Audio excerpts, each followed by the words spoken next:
¿En el mundo acaso he hecho algún favor o bien? ¿Le he hecho sentir que es bueno vivir? Los santos de los últimos días tenemos el deber de invitarte a venir y ver lo que nuestra iglesia puede añadir a lo bueno que ya tienes. Sé bienvenido a Ven, Síguelo, un enfoque práctico de las Escrituras, con Adrián Diarte y Eduardo Vadillo. Después de vivir separados en 3 diferentes lugares, los nefitas son un pueblo nuevamente.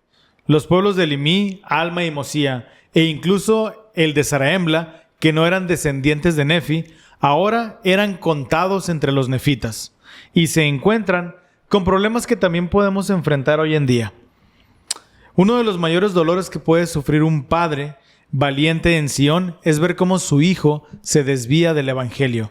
Y preguntas tales como ¿por qué? ¿Qué hice mal? ¿O cómo puedo ayudar ahora a este niño? Son reflexiones que entran en nuestra mente y en nuestro corazón cuando somos padres afligidos. Este es el episodio número 22, Eduardo. Ya 22. 22 trancazos. Pues este episodio, me encantó mucho esta introducción que diste, Adrián, porque entre más veamos las Escrituras como una fuente para acudir a nuestros problemas actuales, más relevancia tienen en nuestra vida. Y este es un caso muy común.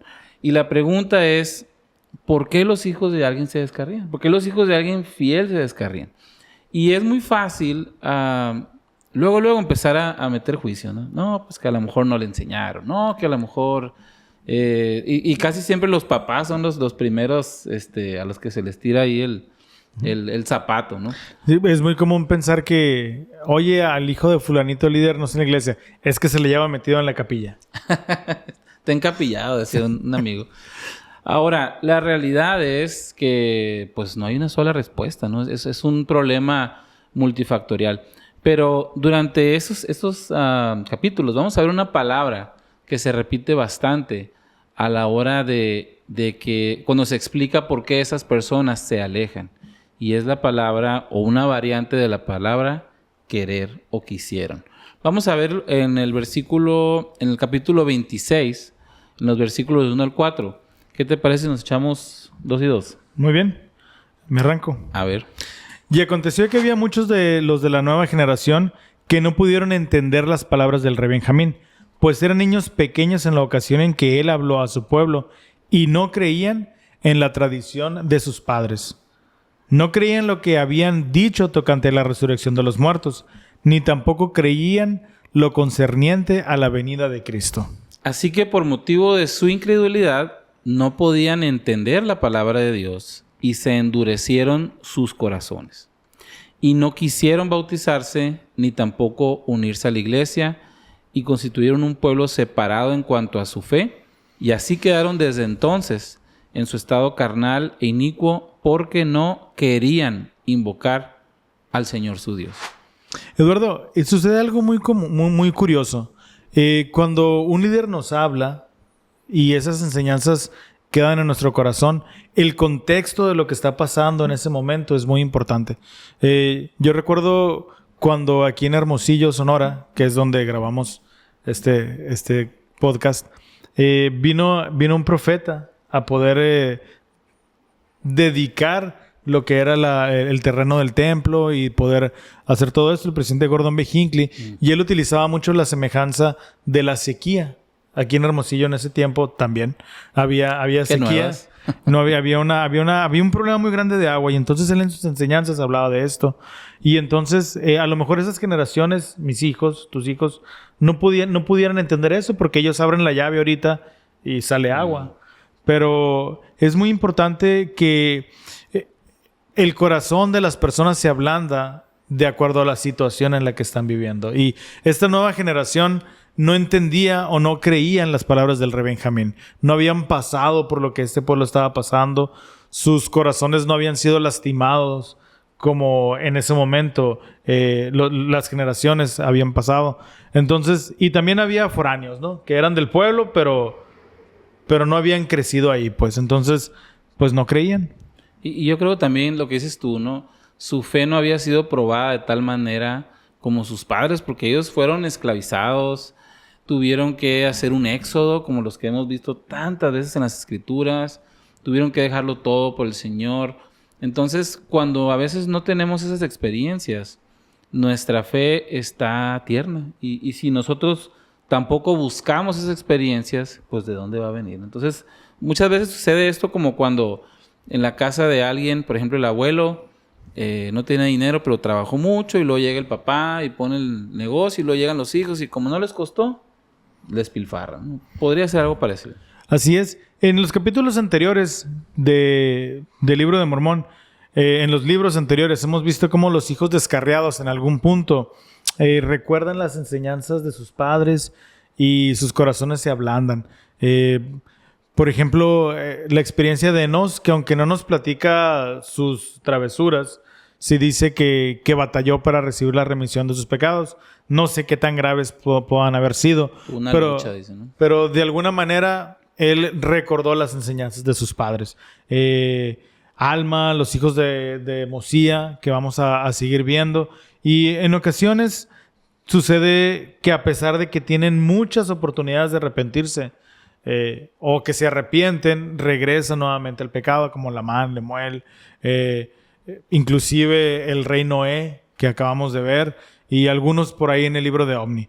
El común denominador de si decides arrepentirte o no es precisamente eso. Es una decisión tuya. El arrepentimiento y la salvación son personales. Entonces, creo que por ahí podemos ir viendo cuál es la clave de esto. Como padres, debemos de preocuparnos por enseñar y hacer que la semilla llegue al corazón. El terreno, el corazón, determinará si esa semilla crece y se convierte en un árbol o se pudre. Pero ya no depende de nosotros. Y ahí entras tú al inicio. Decía alguien de broma que los primeros años de padre estás evitando que se maten, ¿no? Porque son bien temerarios los niños, ¿no? Pero después llega un punto donde tú eres un maestro y ya llega un punto de eso donde tú eres un coach. Tú eres alguien que llega a tu hijo como para consultarte y luego ya tienes que dejarlo tomar sus decisiones. Pero si tú te fijas aquí en lo que tú mencionaste, en el caso de Enos, en el caso de incluso vamos a ver Alma, ellos recuerdan las enseñanzas de los papás. Quiere decir que sí les enseñaron, ¿no? O sea, sí hubo esa enseñanza, pero ya ellos, pues al final toman sus decisiones, ¿no? Y hay una cita de la autora de Harry Potter, J.K. Rowling, que queda muy bien con esto, porque dice, existe una fecha de caducidad para poder culpar a tus padres de todo.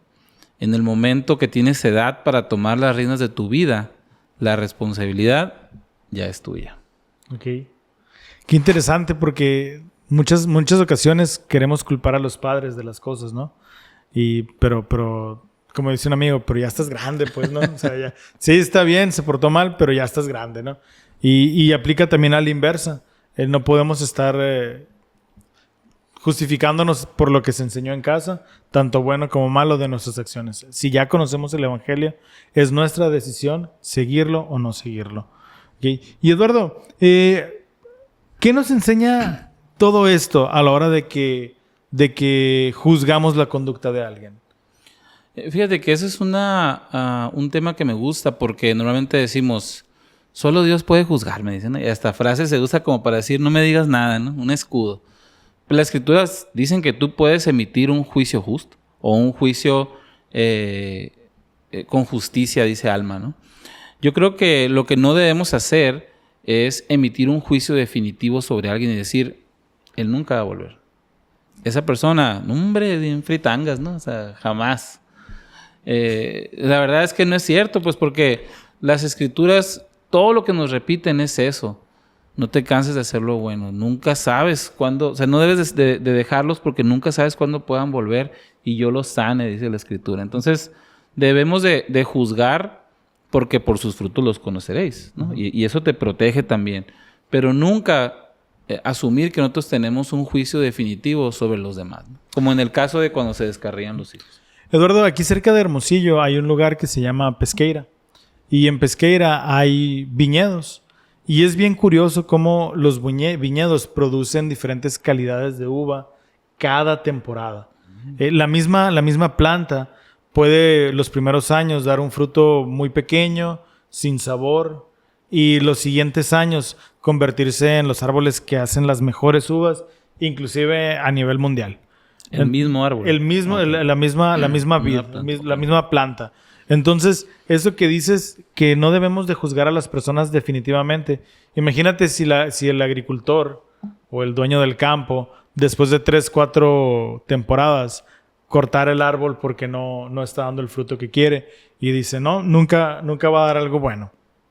Entonces, podemos aprender de esto que las personas, aunque sean juzgadas, pueden cambiar. De eso se trata, del arrepentimiento, ¿no?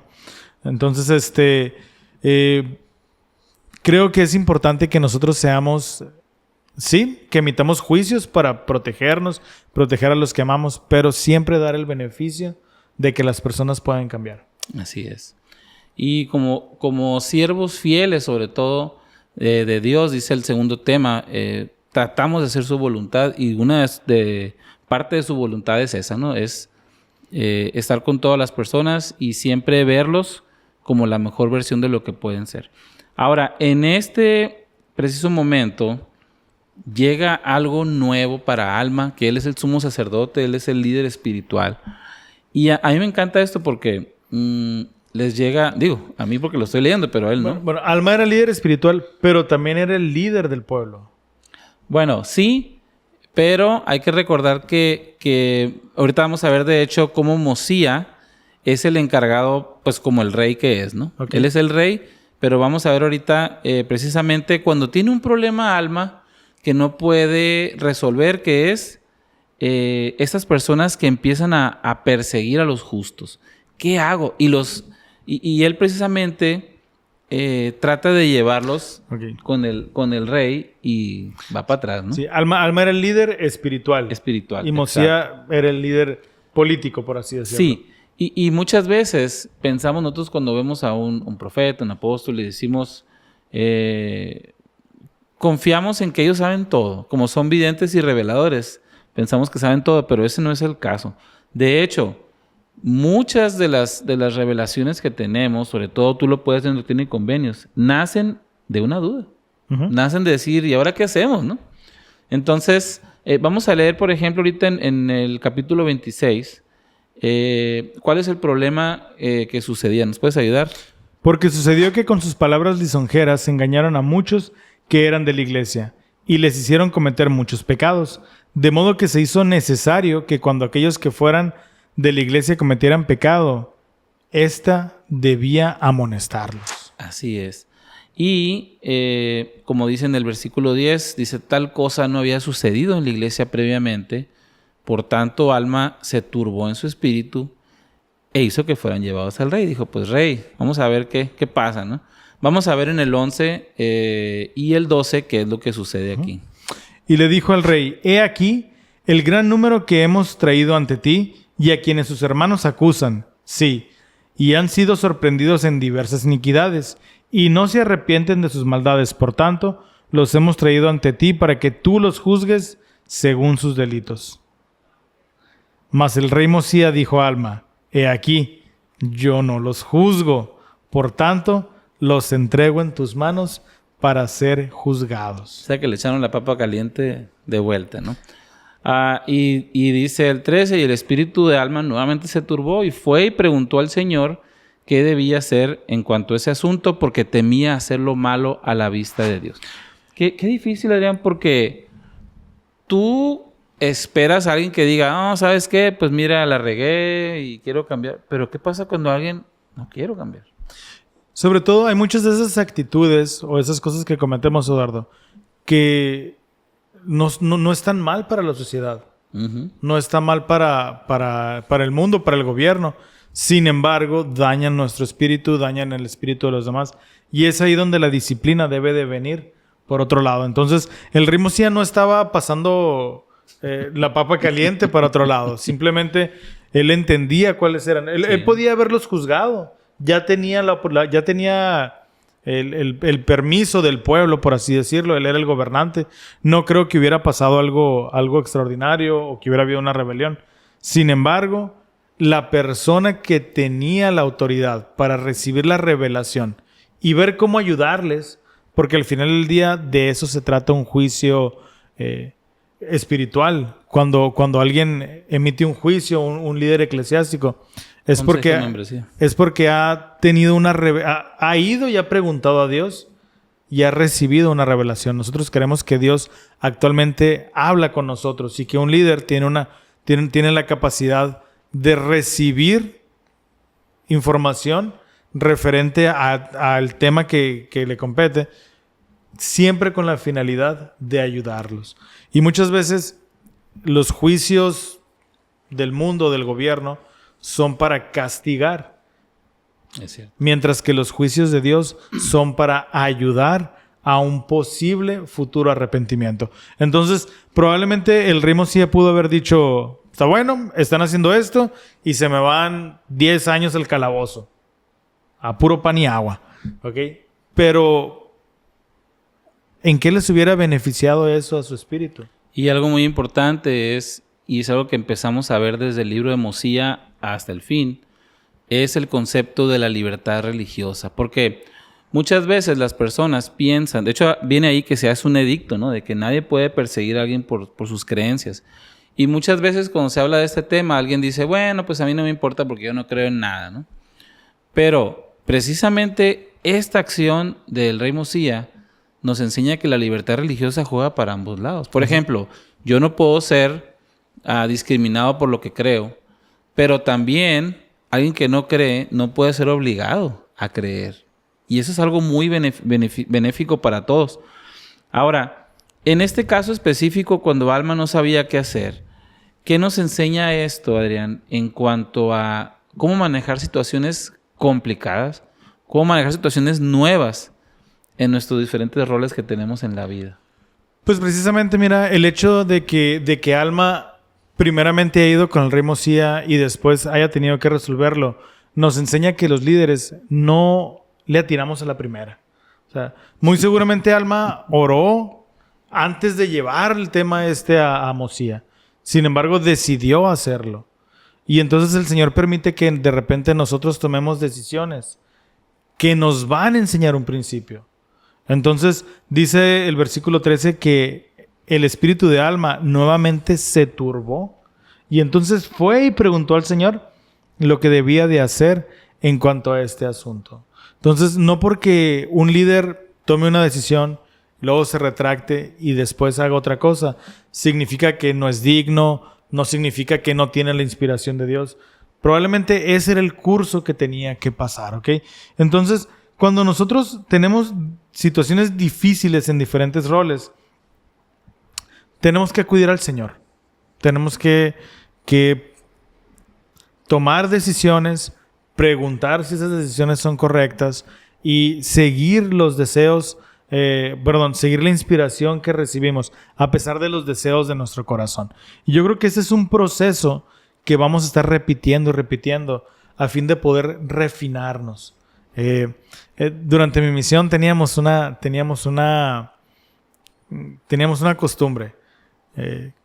Cuando creíamos tener una impresión del Espíritu, teníamos que seguirla. Y después, en la noche, platicábamos con nuestro compañero y analizábamos los resultados.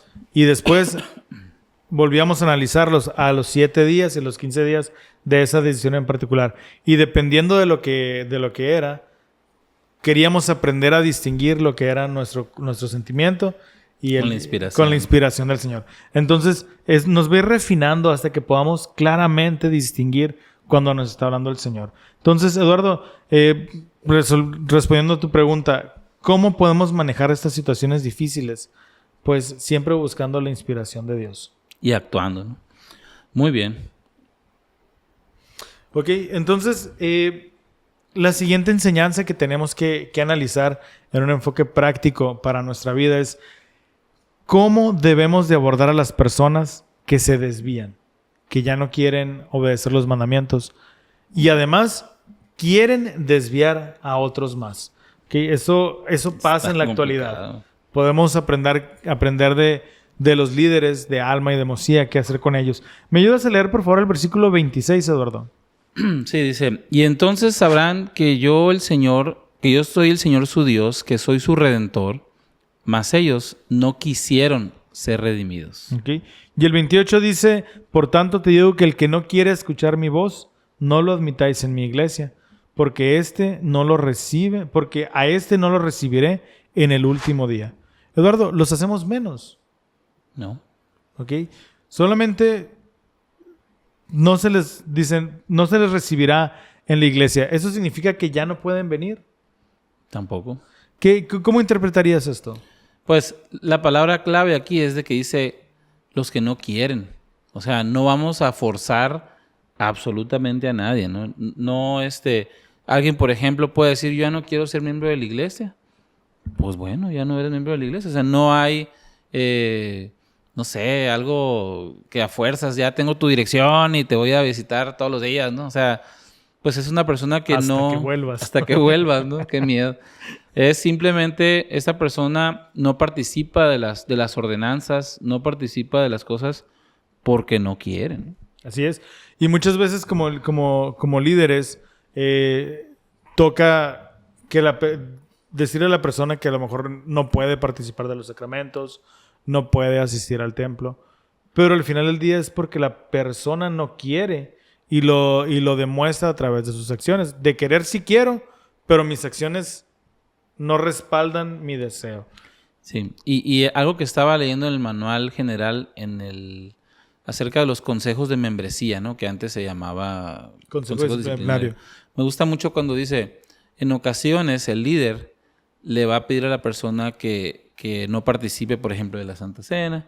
Dice, para que se prepare para poder estar listo y volver a renovar esos convenios. Entonces, es una gran diferencia, como dices tú, entre verlo como un castigo, te mandaron a la congeladora, ¿cómo decían a veces? Al refrigerador, a decir, mira, ahorita no puedes. O sea, no puedes renovar algo, no te puedes comprometer a algo que no puedes hacer. Entonces necesitas darte un tiempo para prepararte, para ahora sí poder cumplirlo. Y esa es una gran diferencia. Y el versículo 30 dice precisamente eso que tú estás diciendo. Y cuantas veces mi pueblo se arrepienta.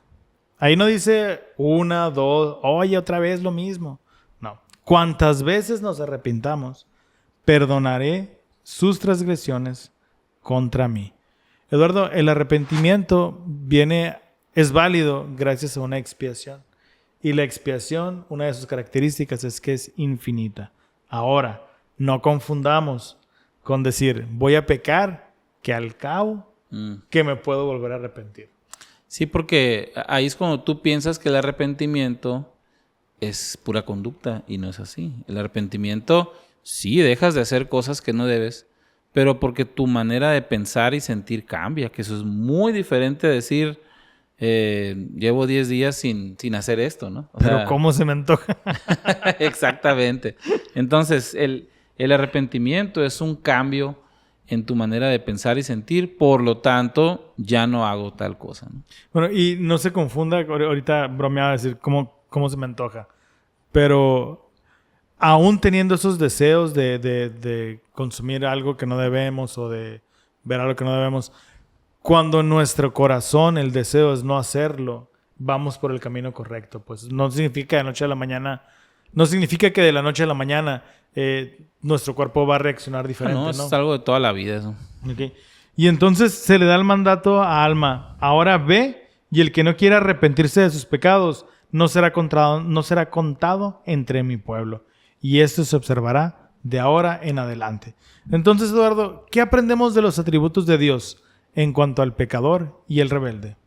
Pues hay una distinción muy, muy grande, pero al final Él nunca nos fuerza a nada, y pudiera, ¿no? O sea, tuviera los medios para irnos obligando a hacer cosas, pero nunca va a ser así, porque entonces no hay un cambio de adentro, no hay una transformación. Y dejaría de ser Dios, ¿no? Y dejaría de ser Dios. Pero lo que más me gusta es esa disposición de siempre decir, yo estoy aquí para que cambies, ¿no? ¿Quieres intentarlo otra vez? Yo te apoyo, ¿no? Y muchas veces nosotros, incluso con gente cercana o alguien que conocemos, somos bien rápidos para pensar que esa persona ya no quiere o esa persona ya no lo va a lograr. Y nuestro Padre Celestial de Jesucristo siempre tiene la mejor versión de la persona frente a ellos. Y por eso actúan así hacia nosotros. Por eso siempre nos dan otra oportunidad porque saben que sí podemos lograrlo. Vino a mi mente ahorita una experiencia que, sirviendo como presidente de Quórum de Elders hace un par de años, nos tocó asignar algunas familias para ministrar.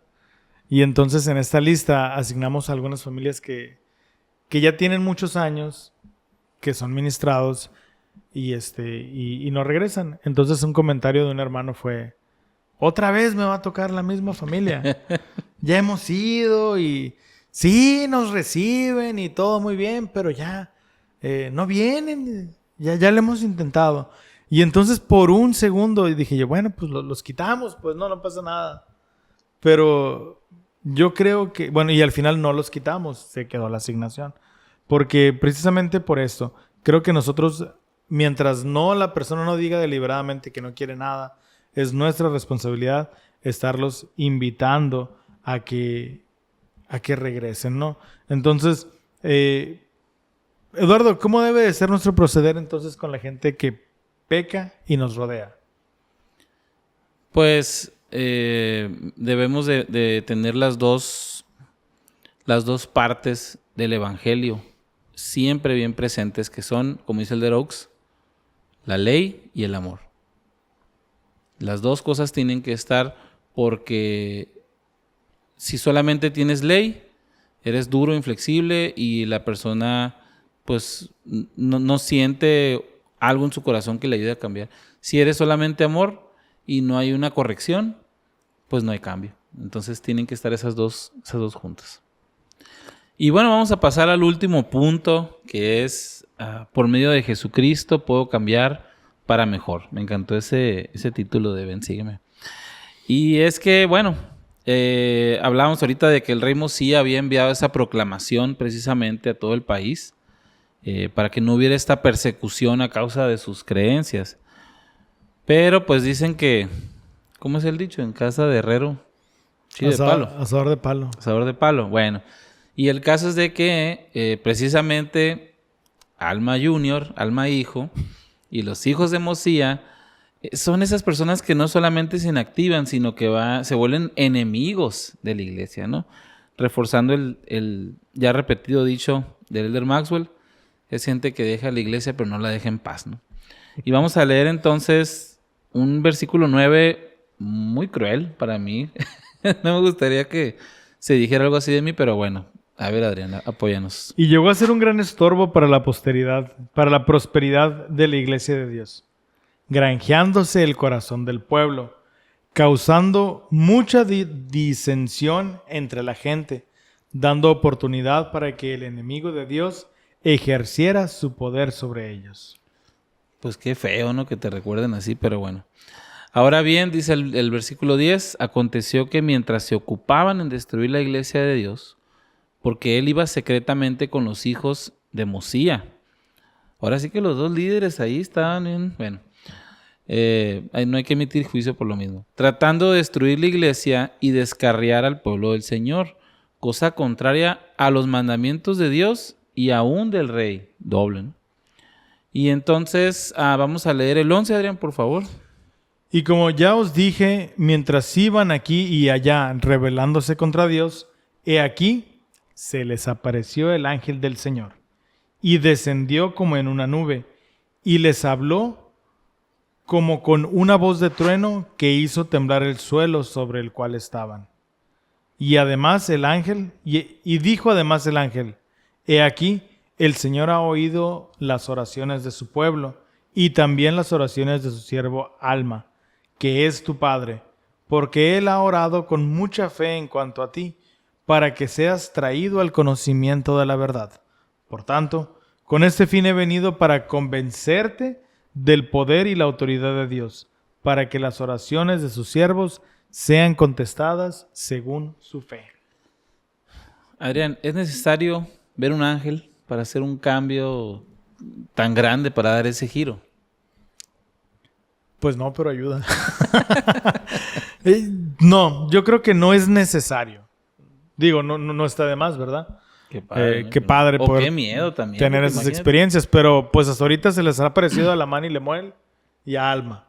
¿Ok? En el caso de Alma, vamos a aprender en los siguientes capítulos que el cambio fue permanente. En el caso de Lamán y Lemuel, a los pocos días la emoción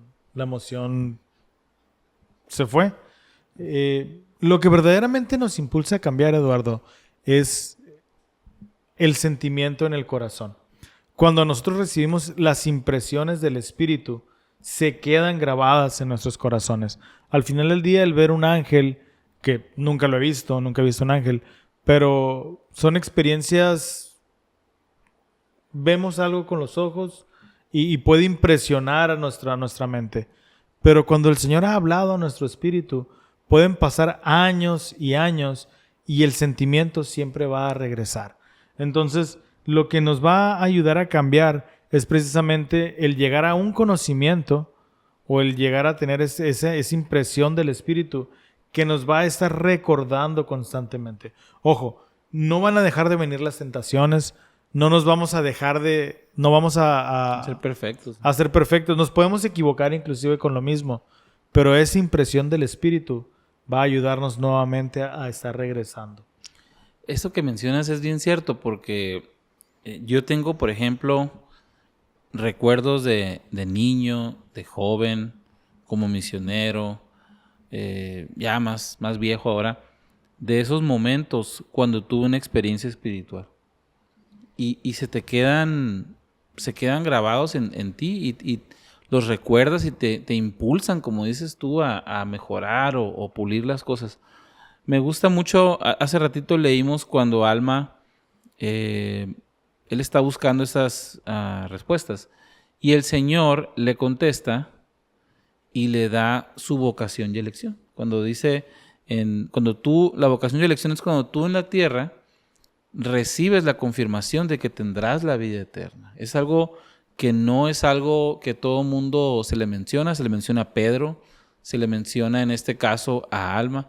Y como dices tú, no quiere decir que por eso, pues ya nunca te equivocas, ¿no? Pero llegas a un punto donde tú puedes ya en esta vida tener asegurado eso. Pero ¿a qué se debe eso? El Señor empieza a enlistar varias cosas y le dice, bendito eres porque tú aceptaste las palabras de Abinadí. Y bendito eres, y dice, y bendito eres porque tú me consultaste, parafraseando, buscando el bienestar del pecador. Entonces, lo que nos puede impulsar a cambiar a nosotros es precisamente el tener esas experiencias espirituales. Ese es tú lo viste como misionero. Al final, ¿qué era? Es estar expuesto a la palabra de Dios. Es actuar con esa pequeña fe que puedan tener y recibían esa experiencia. Ahora bien, en el versículo 24 vamos a ver que, bueno, en versículos anteriores vemos que Alma, hijo, queda, ¿qué podemos decir? No en coma, ¿no? Pero queda en shock, queda de una manera inerte y tiene una experiencia él, ¿no? Donde él empieza a tener ese cambio. Y me gusta mucho cuando él por fin despierta y vuelve en sí, gracias al ayuno y la oración me imagino así como la estaca, ¿no? Ahí, llenando por él. Vamos a ver qué es lo que él dice en el versículo 24. Ya Adrián. supiste que se desmayó el hijo de Alma. ¿El versículo qué, perdón? 24. 24 dice, porque dijo él, me he arrepentido de mis pecados y el Señor me ha redimido. He aquí, he nacido del Espíritu. Y el Señor me dijo, no te maravilles de que todo el género humano, sí, hombres y mujeres, toda nación, tribu, lengua y pueblo, deban nacer otra vez. Sí, nacer de Dios, ser cambiados de su estado carnal y caído a un estado de rectitud, siendo redimidos por Dios, convirtiéndose en sus hijos e hijas. Y así llegan a ser nuevas criaturas y a menos que hagan esto, de ningún modo pueden heredar el reino de Dios. Ahora, este concepto de nacer de nuevo, Adrián, me gusta mucho la pregunta que viene en la lección, porque dice, ¿qué aprendes de las palabras y las acciones de Alma en cuanto a lo que significa nacer de nuevo? Ok. Cuando nacieron mis hijos, para mí era muy frustrante enseñarlos a caminar, porque se caían y lloraban y era un proceso bastante largo, ¿no? Entonces, cuando pienso en nacer de nuevo, vienen a mi mente esos recuerdos de cómo tuvieron que aprender las cosas. Como adulto, muchas veces la sociedad o nuestra necedad evita o hace que no queramos aprender las cosas por orgullo, por flojera, por lo que quieras. Entonces, cuando nosotros hacemos un convenio con Dios, nacemos de nuevo, pero tenemos que aprender otra vez a hacer las cosas. Si estábamos acostumbrados a divertirnos de una manera, pues probablemente tengamos que aprender a divertirnos de otra manera. Si estamos acostumbrados a socializar de una manera, probablemente tengamos que aprender.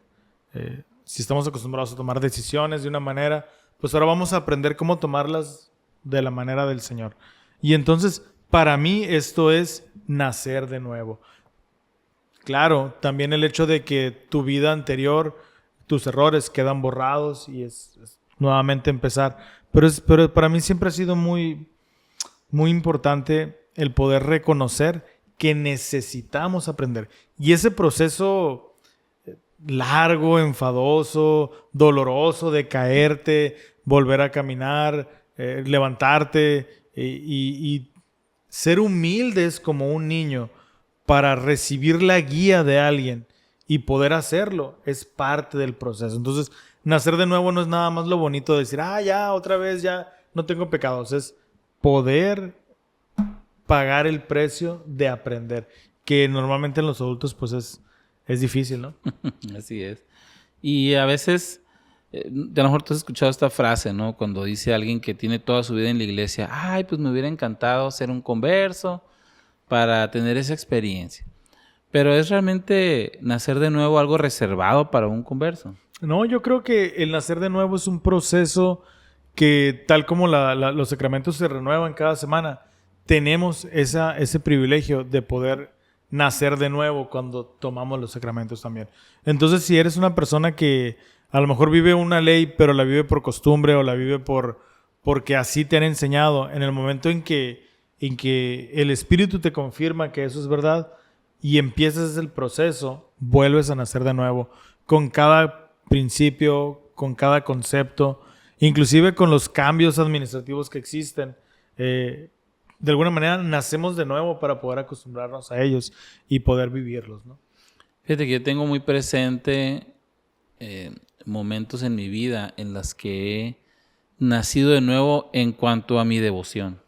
O sea, yo me acuerdo un domingo donde dije, ya le entendí a la Santa Cena. Y ya estaba grande, por cierto, no estaba en la primaria. Entonces, ¿por qué? Porque llega uno a preparar su corazón, llega uno a, como dices tú, a ser un poco más humilde, empiezas a tratar de cumplir con el Señor por amor, no por buscando algo, un beneficio personal. Y entonces cambia tu perspectiva y naces de nuevo. O sea, cambias tu manera de actuar, tus sentimientos y el por qué haces las cosas. Entonces, es muy importante recordar que, pues, Alma nació en la iglesia, ¿no? Y no tienes que alejarte de la iglesia para nacer de nuevo. Es un cambio donde tú renuevas tu camino del discipulado, donde tú renuevas tu compromiso y tu convenio con el Señor. Y entre más convenios hacemos, decía el de Renland, más unido estás con el Señor y yo pensaría, y es más fácil que puedas renacer otra vez, ¿no?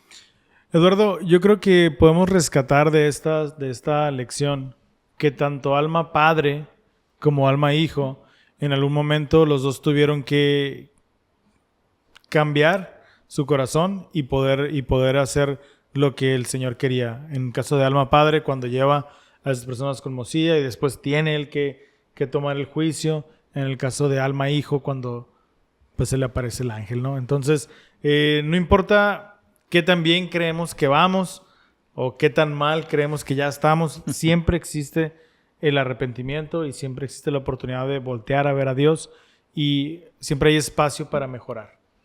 Y esas son las buenas nuevas.